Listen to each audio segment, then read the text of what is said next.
केंद्रीय मंत्री Nitin Gadkari hydrogen car के साथ आज पार्लियामेंट पहुंचे हैं, संसद भवन पहुंचे हैं और ये वो कार है जो कि अरे इसका जापानी नाम क्या है? मिराई।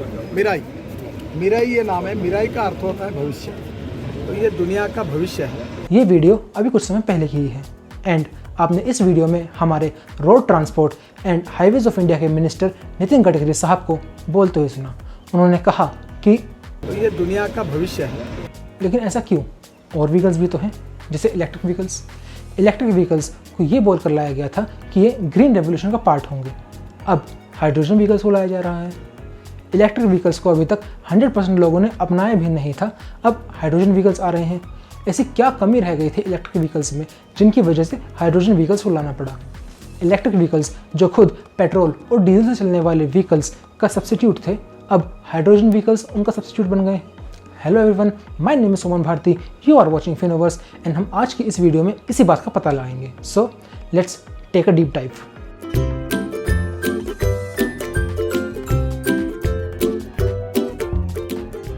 वैसे तो इलेक्ट्रिक व्हीकल्स के बहुत सारे फ़ायदे हैं। आप इनको अपने घर पर चार्ज कर सकते हो, ये एयर पोल्यूशन नहीं करते हैं, ये नॉइज़ पोल्यूशन नहीं करते हैं, सरकार इनको परचेस करने पर आपको सब्सिडी भी देती है। साथ ही साथ जो 10 या 15 साल की टाइम लिमिट लगती है डीजल या पेट्रोल वाले व्हीकल्स पर, वो 10-15 साल की time limit in electric vehicles पर लगती ही नहीं है। देन क्या वजह थी हाइड्रोजन व्हीकल्स लाने पड़े? सबसे बड़ी प्रॉब्लम जो किसी भी कंज्यूमर को फेस करनी पड़ती है किसी भी इलेक्ट्रिक व्हीकल को परचेस करते टाइम, वो है उसकी परचेस कॉस्ट। अगर आपको कोई पर्टिकुलर कार आप डीजल या पेट्रोल में परचेस कर रहे हो एंड आपको एक्स अमाउंट पे करनी पड़ रही है, तो आपको सेम कार का सेम वर्जन जो आप ईवी में परचेस करोगे, आपको एटलीस्ट 2x अमाउंट तो पे ही करनी पड़ेगी। केवल एक यही इकलौता रीज़न नहीं है, इसके साथ साथ जो बैटरीज इन इलेक्ट्रिक व्हीकल्स में लगती है, जो कि लिथियम आयन बैटरीज होती है, उनकी कॉस्ट भी बहुत ज़्यादा होती है। आपको पूरे टाइम स्पैन में अगर एक भी बार इनकी बैटरीज रिप्लेस करनी पड़ गई तो आपको 40 to 50% of the cost of the vehicle खर्च हो जाएगा आपको केवल उन बैटरीज को रिप्लेस करने के लिए। एक और मेजर रीज़न जो कि फेस करना पड़ता है वो है इसका चार्जिंग टाइम। इसको चार्ज करने के लिए आपको 45 से 60 मिनट तक लग जाते हैं, वो भी तब इन केस अगर आप इन व्हीकल्स को फास्ट चार्जर से चार्ज करोगे। अगर आप इन व्हीकल्स को नॉर्मल चार्जर से अपने घर पर चार्ज करोगे तो आपको आराम से 10 घंटे तक लग जाते हैं। Further poor infrastructure is another problem. India में केवल 1742 यानी 1742 ही चार्जिंग स्टेशंस हैं इन इलेक्ट्रिक व्हीकल्स के लिए, जो कि काफ़ी कम है as compare to 1 million electric vehicles जो इस वक्त इंडिया के रोड्स पर दौड़ रहे हैं। Now moving towards one of the biggest problem जिसकी वजह से इन हाइड्रोजन व्हीकल्स को लाया गया, वो है carbon emission, that is pollution. In electric vehicle से पोल्यूशन बहुत ज़्यादा होता है। पर तू तो बोल रहा था कि इन इलेक्ट्रिक व्हीकल से बिल्कुल भी पोल्यूशन नहीं होता है। अब तू बोल रहा है कि इन इलेक्ट्रिक व्हीकल से पोल्यूशन होता है, जिस वजह से हाइड्रोजन व्हीकल्स आए हैं। अरे कहना क्या चाहते हो? इट इज़ वेरी ट्रू कि जब आप इन इलेक्ट्रिक व्हीकल्स को यूज़ करते हो तब पोल्यूशन ना के बराबर होता है, बट उस ऑपरेशनल स्टेज तक लाने के लिए जो इलेक्ट्रिक व्हीकल्स मैन्युफैक्चरिंग प्रोसेस के थ्रू जाते हैं, उस मैन्युफैक्चरिंग प्रोसेस में बहुत ज़्यादा पोल्यूशन होता है। इन इलेक्ट्रिक व्हीकल्स का अगर कोई सबसे ज़्यादा इंपॉर्टेंट कंपोनेंट है तो वो है लिथियम आयन बैटरीज। एंड ये लिथियम आयन बैटरीज के लिए सबसे ज़्यादा मात्रा में अगर कोई कंपोनेंट चाहिए होता है तो वो होता है लिथियम। ये लिथियम किसी भी फैक्ट्री में बनाया नहीं जाता, रादर ये लिथियम माइंस में से निकाला जाता है। एंड इस लिथियम को माइंस में से निकालने के लिए हमारे को जिन इक्विपमेंट्स की रिक्वायरमेंट होती है, वो इक्विपमेंट्स अगेन बहुत ही पोल्यूशन करते हैं। अगर मैं आपको सीधा सीधा बताऊं तो 1 टन लिथियम को निकालने के लिए 15 टन पोल्यूशन होता है। ये लिथियम जो अभी माइन से निकाला गया है, ये लिथियम अभी नॉन यूजेबल फॉर्म में है। इसको यूजेबल फॉर्म में कन्वर्ट करने के लिए हमारे को इसे 1000 डिग्री टेम्परेचर पे गर्म करना पड़ेगा। एंड अगेन इस 1000 डिग्री टेम्परेचर के लिए हमारे को फॉसिल फ्यूल्स का इस्तेमाल करना पड़ेगा, जो अगेन पोल्यूशन करेंगे। Further lithium is not the only component जो लिथियम आयन बैटरीज में काम आता है, और भी कंपोनेंट्स हैं जैसे कि कोबाल्ट और निकल। ये कंपोनेंट्स भी आपको माइंस में ही मिलते हैं एंड इनको भी खुदाई करके निकालना पड़ता है। एंड अगेन इनकी खुदाई के लिए जो इक्विपमेंट्स का रिक्वायरमेंट होती है, वो इक्विपमेंट्स फॉसिल फ्यूल्स से चलते हैं and fossil fuels again pollution. Next time अगर आप कोई इलेक्ट्रिक व्हीकल परचेज करने के लिए शोरूम पे जाते हो एंड वहाँ काम करने वाला एम्प्लॉय अगर आपसे बोलता है कि इलेक्ट्रिक व्हीकल बिल्कुल भी पोल्यूशन नहीं करते हैं, तो आप उसको केवल एक ही चीज़ कह सकते हो, जो सारे मिलके हमको पागल बना रहे हैं। खुद के बच्चे। हाइड्रोजन से चलने वाले व्हीकल्स भी आपके इलेक्ट्रिक व्हीकल्स ही होते हैं। उन हाइड्रोजन से चलने वाले इलेक्ट्रिक व्हीकल्स में भी वही सेम मोटर पड़ती है जो अभी आपके बैटरी से चलने वाले इलेक्ट्रिक व्हीकल्स में पड़ती है। So the question arise is कि इन दोनों में डिफरेंस क्या है। सो द मेन डिफरेंस जो इन दोनों में आता है वो आता है पावर का। जहाँ अभी currently battery power electric vehicles में लिथियम आयन बैटरी का यूज़ होता है, वहीं दूसरी तरफ हाइड्रोजन से चलने वाले इलेक्ट्रिक व्हीकल्स में फ्यूल सेल्स का इस्तेमाल होता है।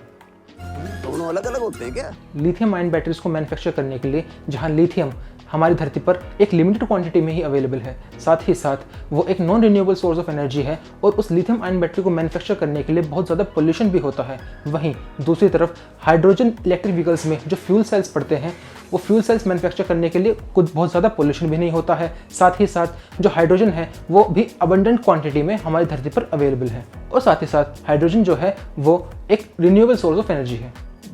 जैसे कि आप इस चार्ट में देख ही सकते हैं, हमारे पास 4 तरह के हाइड्रोजन होते हैं: grey hydrogen, blue hydrogen, turquoise hydrogen and green hydrogen.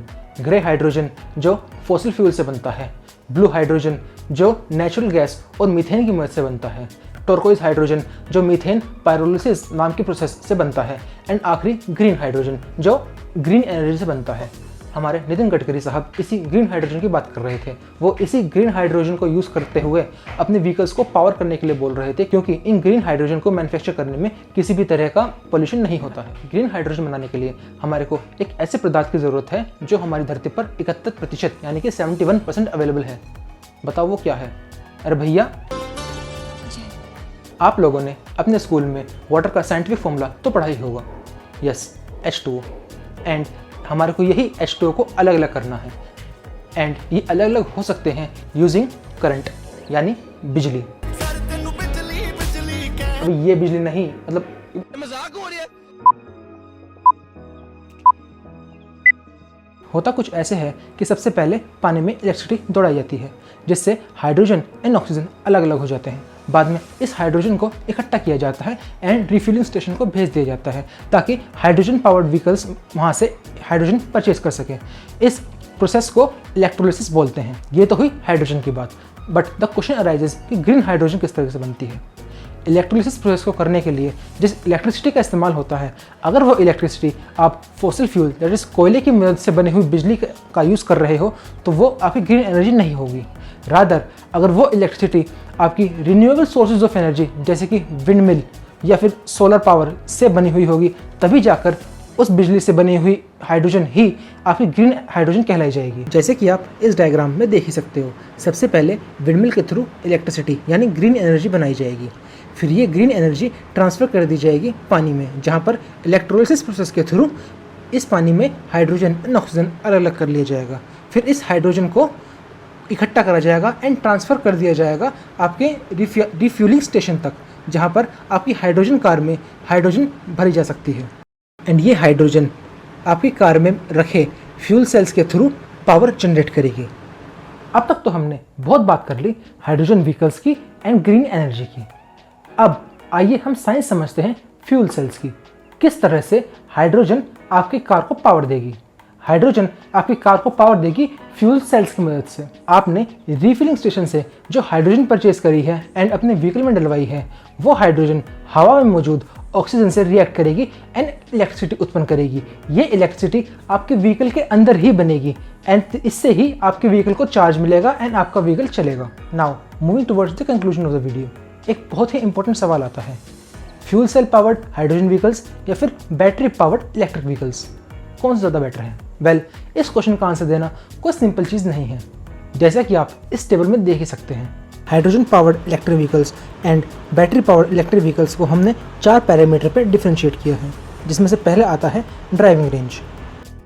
Battery powered electric vehicles के बारे में एक सिंपल सी बात है, जितनी महंगी इलेक्ट्रिक व्हीकल उतनी ज़्यादा उसकी range. Normally in electric vehicles की रेंज 300 से 400 तक के बीच में रहती है, बट स्टिल मैंने यहाँ पर 2 अलग अलग इलेक्ट्रिक व्हीकल्स को कंपेयर किया है। एक है महिंद्रा पावर एंड एक है टाटा नेक्सॉन, जिनकी रेंज 140 और 330 किलोमीटर है। वहीं दूसरी तरफ जो हाइड्रोजन पावर्ड इलेक्ट्रिक व्हीकल है, अभी इंडिया की first electric vehicle Toyota Mirai, उसकी रेंज है 650 किलोमीटर पर चार्ज, ऑलमोस्ट डबल। सेकंड आता है इंफ्रास्ट्रक्चर। अगर बैटरी पावर्ड इलेक्ट्रिक व्हीकल्स की बात करी जाए तो इस वक्त इन बैटरी पावर्ड इलेक्ट्रिक व्हीकल्स को चार्ज करने के लिए इंडिया में 1742 रीफिलिंग स्टेशंस हैं। वहीं दूसरी तरफ एक हाइड्रोजन पावर्ड इलेक्ट्रिक व्हीकल को चार्ज करने के लिए इंडिया में केवल 2 ही रीफिलिंग स्टेशंस हैं। अगर मैं रीफिलिंग टाइम की बात करूं तो बैटरी पावर्ड इलेक्ट्रिक व्हीकल 0 से 80% तक चार्ज हो सकते हैं 45 से 60 मिनट के अंदर, depending upon the type of car. वहीं दूसरी तरफ hydrogen powered electric vehicles 100% charge हो सकते हैं केवल 5 मिनट के अंदर। बैटरी पावर्ड इलेक्ट्रिक व्हीकल्स को आप अपने घर पर भी चार्ज कर सकते हो। वहीं दूसरी तरफ ये घर पर चार्ज करने वाला option hydrogen powered electric vehicles में है ही नहीं। एंड चौथा कंपैरिजन आता है एफिशिएंसी पे, जहां एक बार प्लांट में इलेक्ट्रिसिटी बनने के बाद आपकी कार में वो इलेक्ट्रिसिटी यूज़ होने तक 10 से 30% तक की इलेक्ट्रिसिटी ख़राब हो जाती है। वहीं दूसरी तरफ प्लांट में एक बार ग्रीन हाइड्रोजन बनने के बाद आपकी कार में वो हाइड्रोजन यूज़ होने तक 65 से 75% तक हाइड्रोजन वेस्ट हो जाती है। हाउएवर, अगर दोनों में से किसी एक को चूज़ करना ही पड़े तो मेरी राय में fuel cell powered hydrogen vehicles are a better option. अगर इंफ्रास्ट्रक्चर डेवलप हो जाए तो फर्दर अगर इंडिया को एक विश्व गुरु बनना है, साथ ही साथ एक हाइड्रोजन एक्सपोर्टर कंट्री भी बनना है, तो इंडिया को हाइड्रोजन प्रोड्यूसिंग प्लांट सेटअप करने ही पड़ेंगे जहाँ पे ग्रीन हाइड्रोजन प्रोड्यूस हो सके। अगर इंडिया ये ग्रीन हाइड्रोजन प्लांट सेटअप करने में सक्सेसफुल रहा तो ना केवल इलेक्ट्रिक व्हीकल्स बल्कि फैक्ट्रीज भी इसी हाइड्रोजन पावर से चलेंगी, जिससे इन्वायरमेंट का भी बहुत फ़ायदा होगा। एंड साथ ही साथ इंडिया कार्बन टैक्स से भी बच जाएगा। अगर आप लोगों को वीडियो अच्छी लगी तो kindly like, comment and subscribe to the channel, share the video with your friends and family ताकि उन लोगों को भी ऐसी इन्फॉर्मेटिव जानकारी मिल सके। धन्यवाद।